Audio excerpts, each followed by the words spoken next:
La femme venait à peine de tendre la main vers sa trousse à outils, qu'une douleur soudaine la frappa. Quelqu'un avait mis un scorpion dans le sac. Regardant la blessure sur sa main, Ella ne paniqua pas. Elle était dans le désert du Sahara, à des centaines de kilomètres de l'hôpital. Mais en arrivant à la base, le personnel médical avait pris assez d'antidotes. Oh my god. What's wrong? They're all empty. What? Tous les antidotes avaient été vidés. Ella ne pouvait plus sourire. Penser au scorpion intentionnellement placé dans son sac était clairement un acte prémédité. Heureusement, la base avait un plan d'urgence. Il suffisait de prendre l'hélicoptère. Et en 1 heure, elle pourrait se rendre à l'hôpital pour recevoir l'antidote. Mais les hélices de l'hélicoptère tournaient de plus en plus lentement. Un incident s'est produit. Quand le voyant rouge du tableau de bord s'est allumé, le pilote, Pierre, a immédiatement débarqué pour inspecter. Après avoir ouvert le capot, il a rapidement désespéré. Some motherfucker snapped the turbine blade. Take the jeep and keep antidoting while you help.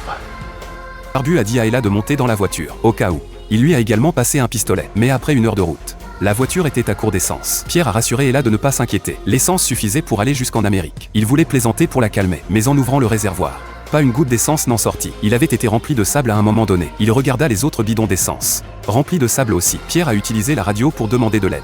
Le barbu a répondu désespérément qu'il n'y avait plus d'essence à la base. Ils étaient complètement coincés dans le désert. C'est à ce moment qu'Ella a eu une révélation. Puisque l'assassin tenait tellement à sa vie, autant la lui donner. Mais son petit ami Pierre ne voulait pas abandonner. Il prit des outils à l'arrière du véhicule et enleva le pneu de la Jeep. Il alluma un feu dans la zone dégagée, dans l'espoir d'attirer des secours. Mais ce projet médical était très secret, et personne n'était aux alentours. Ce soir-là, Pierre est revenu à la base emportant le corps d'Ella. Mais en pleine nuit, l'eau du réservoir avait été complètement vidée, sans eau potable. Comment pourrait-il tenir quelques jours dans le désert avec l'assassin ?